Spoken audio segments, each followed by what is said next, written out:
Here is the Emerson Carrera CF784 60-inch ceiling fan in brushed steel. Inside the box, we can see that all the components are well packed in styrofoam. Here's what came in the box.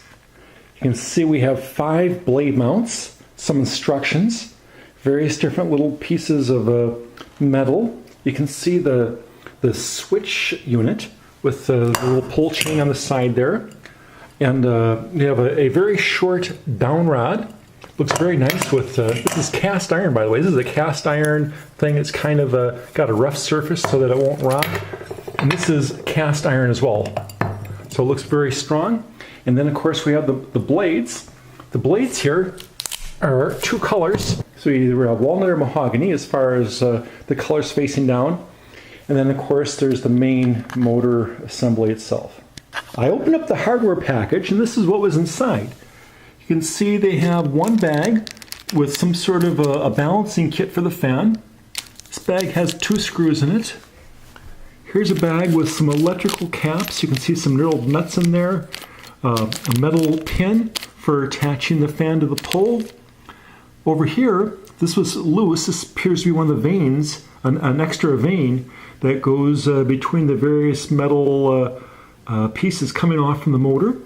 Here's a very nice heavy kind of a pull fob for the chain. And then there's another packet of more screws. Looking at the downrod, one thing I like to point out is there's a set screw on the side here. And if you loosen that, this thing slides down. And then you can see that there's a metal pin in here that hooks in. So that's how you replace the downrod. And unfortunately, Emerson uses 0.84 inch downrods, where everybody else uses 1 inch downrods. So you cannot get a replacement downrod at Home Depot or Lowe's because all their downrods will not fit. The only downrods that'll fit are the Emerson downrods. So just remember that you got to get to the Emerson downrods only. Well, I looked all over here, and there's one important item missing. On the Amazon website where I bought this, it says it's supposed to come with the SW46 wall control unit. It's a 4-way dimmer switch that would hook up to the wall and control this thing. And I'm very disappointed. Now, as far as fan control, it does have this unit right here. Nice heavy-duty steel, has a reversing switch and the pull chain. Like I say, this is some very strong heavy-duty steel. Looks very nice, very high quality. And you know, if I just hooked up to a normal switch and used the pull switch, I could change the speeds, but that wasn't what I was really counting on. And I'm going to contact Emerson and find out where the heck my missing SW46 is. Remember I told you, according to Amazon, this came with the SW46 wall controller. And of course there's this yellow sheet of paper saying, hey, if there's any parts are missing, we can help. So I called the 800 number, and what they told me is this thing is not supposed to come with SW46. Is what they have for speed control is this unit right here with the pull chain on the side. And if you notice, there's an identical unit. These are both identical. And the point is if you're going to use a remote control, the wireless remote control, you would use this part, and then you'd use this part. And then looking at the fan here, you can see that there's 3 wires. There's a blue, a black, and a white. And according to the instructions, they say just to hook the blue and the black together and have the power go there. But I'm going to investigate some other things there. I bought some other hardware. I'm going to investigate several different ways to power this baby up here, and I'll let you know what I find out. Okay, notice how there's a metal bracket that makes it that's used for shipping that keeps the fan from moving. So there's 5 screws. You can kind of see how there's a screw right here. We have to take this screw out, and then we have to take the other 5 screws out. And it's on the bottom of the fan, and this keeps everything from moving, and that's the first thing we do. Remove the 5 screws, and now you can kind of see how there's a little opening right here, and this thing comes out, and it's not needed anymore. Now that the metal plate is removed, you can kind of see how the fan spins freely around. Okay, I plugged the bottom unit out. Nothing will happen unless you have something hooked up here. And you can see the pull chain. You notice how the colors all match up. So you got it, and there's a little locking tab up here that you need to hook up, and it probably only goes in one way. We got the power coming in. We got the neutral with the black here going to the white. We got the hot, which is normally black, hooked up to the red wire. And I got that hooked up to a switch. And this is the way I'm thinking about operating it. And let me give you the reasons why. When you're using a fan, you probably have it always set at one speed. And then you just go to the switch and you turn it on, you turn it off, you turn it on, you turn it off. And that should be pretty easy. So anyway, let's just see what happens here. Turn the power on here. Turn the power on here. You can see it's spinning. Well, it's making a lot of noise. Okay, now we got slow. Now or actually it's medium, now we're on slow. You can hear it. Making a lot more noise than I was expecting. And now we're off. So let me click it one more, put it on high. Boy, that's really loud. I'm going to turn the switch off.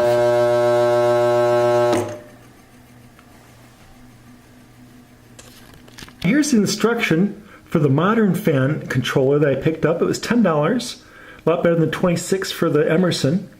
And anyway, you can kind of see how the white goes to the white. So the white of the neutral goes to the neutral of the motor. And then the black goes to one black lead on the controller, and the other black goes to the black on the motor. And it probably doesn't matter which way you do it. And that's what we have right here. With the added twist is you got to hook up, it doesn't show it here, the green to ground. That's very important. This thing won't work without the green to ground, although they don't really show it here. But I've got all those things hooked up, and let's just see what happens when I turn this thing on. It's on 0, put on 1. So now it's at full speed. Now number 2, it's a lot quieter. Number 3 sounds okay. Number 4, there's the slowest speed. And well, that seems to work okay. And by the way, this pull switch is at the maximum high setting. Notice the motor has 3 wires coming out. There's a black, which is the power for the fan. There's a blue, which is the power for the light. And of course, I don't have a light, so there's no point connecting this up. They do recommend hooking power up to the blue and the black together, although the blue won't be going anywhere, it won't be connected. And then the white is the neutral for both the fan and the light. Okay, I unpacked the 5 Vane mounts, and per the instructions, they say to check for the rubber gasket. So you can see how there's a black rubber gasket there, black rubber gasket there, black rubber gasket there, black rubber gasket there. On these sides, you can see it's got a raised piece of metal on each one of them. So that's step 1 according to the instructions. So there's the package of screws. And at this point, we have to mount the blades to the vane holders. And we have to make a decision. You have to decide whether you want the walnut side down or the mahogany side down. And anyway, once you make that decision, you have to mount all 5 of these. And if you notice, this is a little different than most fans. Most fans, you assemble the motor and the downrod and everything, you get all mounted, and then you put these parts on last. But to do the clearance in here, you have to mount them ahead of time, following directions. Okay, I attached the blades to the vane arms. And make sure you have a good high-quality screwdriver that fits in here, because these things got to be really, really tight. You don't want to strip it. You don't want it to pop out. You don't want to tear up the threads here. And have this thing sitting on a piece of paper, or maybe the instructions like I do, because you don't want to damage anything. So since I have the dark side up, that means the good side will be the light brown wood side on the bottom. Okay, we tightened up all 5 vanes very, very tightly. You notice how there's an access hole up here to get to the screws.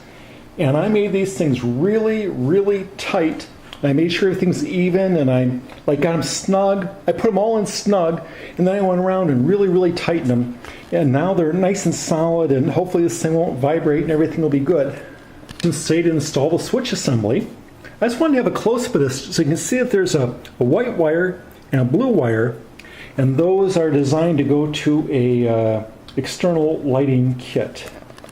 But we're not using them here, so just tuck those out of the way. You see those 3 screws on the bottom of the plate here? We're going to remove these 3 screws. We're going to plug in the switch assembly, then we're going to put it down there, and we'll use those 3 screws to tighten it down. We take our downrod assembly and we loosen this set screw just a little bit. Get a little loose. And now we can push this thing up.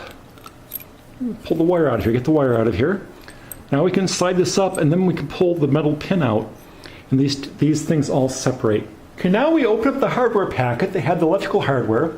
We pull out the metal pin and the cotter pin. Okay, I don't know if I mentioned that we had to put the housing right side up. So we have the thing right side up, and we can see the wires come out of the top. We undo the bundle of the wires. We take the downrod. If you notice, I had to buy an 18-inch downrod because the 4.5-inch downrod was much too short for me. And by the way, these downrods, as I mentioned before, have to be Emerson downrods. No other downrods will work. Only Emerson is the right size. And we just put the wires through here. Okay, now I've got the wires threaded through the downrod. And if you can see, there's 2 set screws here that need to be undone. So we're going to undo those 2 set screws, and then we'll be able to secure the pin and the cotter pin and replace the set screws. There we go. I made sure the downrod was nice and vertical. I tightened the 2 set screws, and you can see the cotter pin inside the pin here. So this is nice and safe and solid, and will never fall. And now we put this end bell on there, and it's all covered up. The ceiling cover is in place. Now we have our top coupling here. We slide this thing down, take the pin that was in there previously, put it back in, and then we line up to the holes.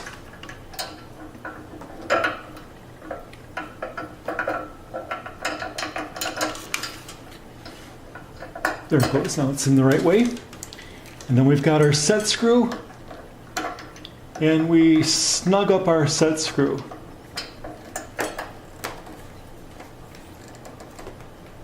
There we go, now it's not coming off.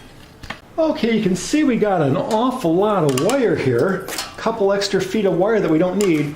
The directions say to cut about 6 to 9 inches off. Now there's a possibility I might go with a longer downrod. So I'll take that 6 inches, maybe add an extra 6, maybe 10 inches, just maybe a foot just to be safe, just so I'll have a little extra. I'm going to cut these things off. These wires here, maybe you have a favorite method for wire stripping. Let me show you my favorite method.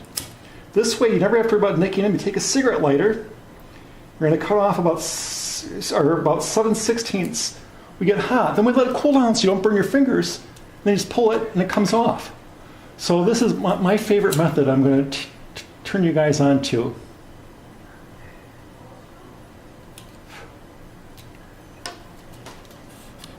Here we are at the electrical box. I took the supplied hanger up here and set up to where I have the open side here to where I can just hook up inside here and come on in.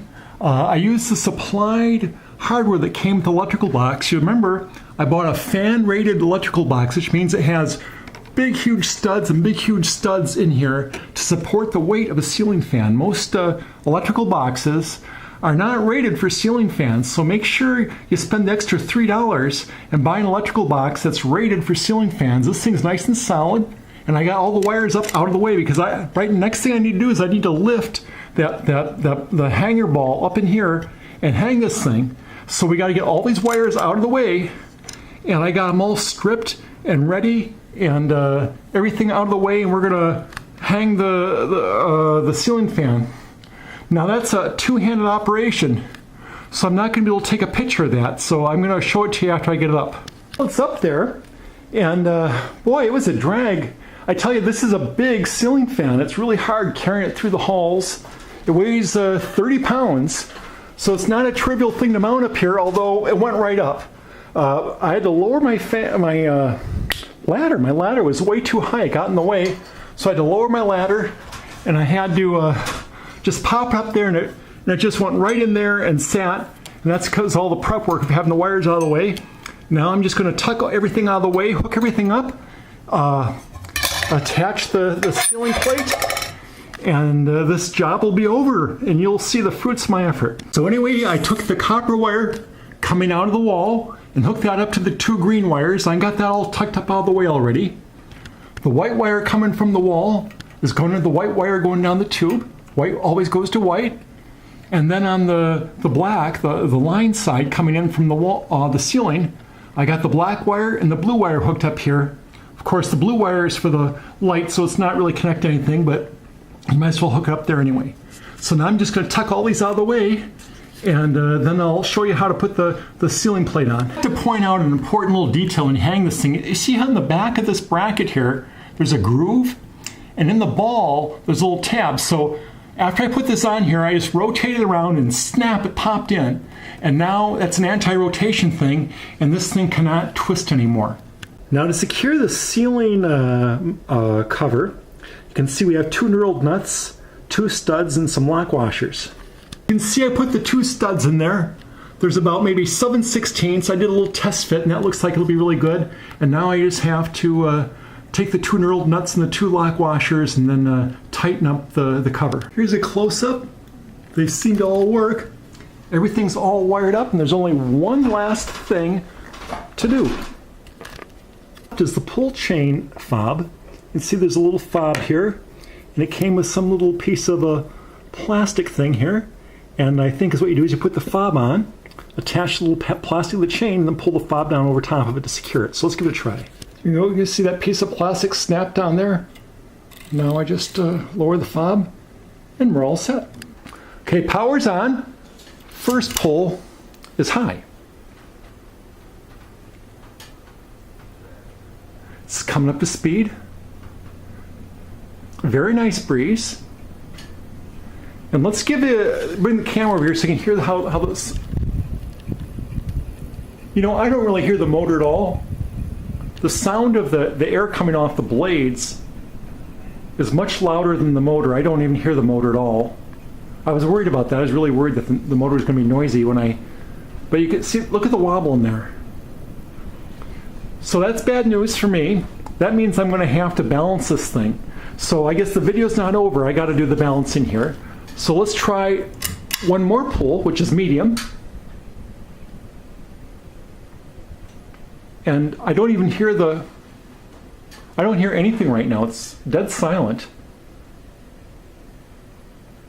Bit of a breeze. Not a lot of a breeze, but you can feel there's a little bit of a breeze. Now let me do the third pull, which is low. Let me slow this thing down so you get an idea of how fast that's supposed to be. So you can see this thing on low. It's just barely spinning. Kind of a little bit too low for me, really. I mean, there's really no appreciable breeze off of it on low. I don't think I'm too happy with low. I wish it was a bit higher than that. But high's a good speed, medium's a good speed. I'm not happy with low. But anyway, let's get on with the balancing on this thing. So here's the blade balance kit that comes with the fan. You can see it comes with a plastic clip and 3 5-gram weights. And each 5-gram weight has some double adhesive sticky tape so that you can permanently affix it to the blade. Now here's the instructions. Now first they suggest unscrewing the blades and then trading back and forth until the wobble decreases. Well, that sounds like a lot of work. And then they suggest you take the clip, put the clip on the trailing edge near the middle and move it back and forth and see whether the wobble decreases and increases, and do that to all the blades until you find the blade that makes everything the best. And wherever you have this clip, then you glue on the weight right in the middle. You see where they show the blade being glued on in the middle. wherever the middle of the clip is on the blade that you find has the most effect. So let's give this a try. You can see my balance weights. I moved everything around. I determined that the weight needed to be at the end of this one. And then as I tried it more and more, it turns out I even needed more weight on this one. And it was pretty darn good, almost perfect. And then I put like a weight right about here on the next one. And now this thing doesn't seem to vibrate at all. Let's turn it on and you can take a look at it.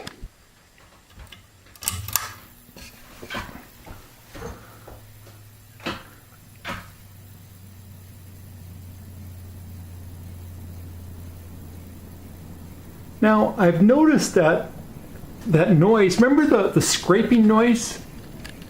You can hear a faint scraping noise. And remember when I first turned the fan on without any blades on there and I turned it on, and it had a very loud kind of a scraping noise. Here. That wasn't there at first, but it just started cropping up. And I don't know why. I hope it goes away. So I'm a little disappointed. So, like I said, this is high. And to me, I think high should have a little more wind than this. This doesn't really feel high. It's a good amount of breeze, but I was expecting more breeze at high, especially for a 60-inch fan. Medium is very disappointing. I'm going to put it on medium.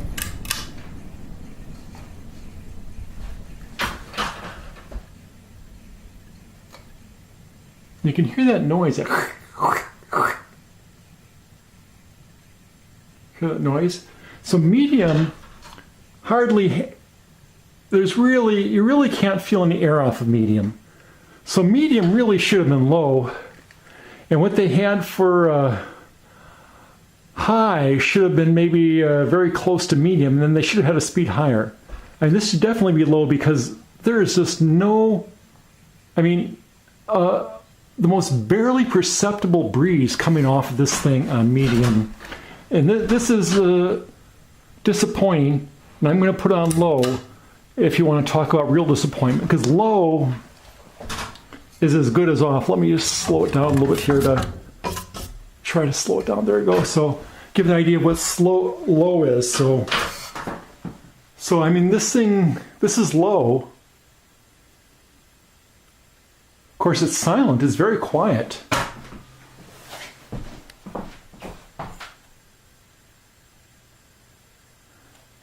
It's very quiet, but you can see how slowly it's spinning.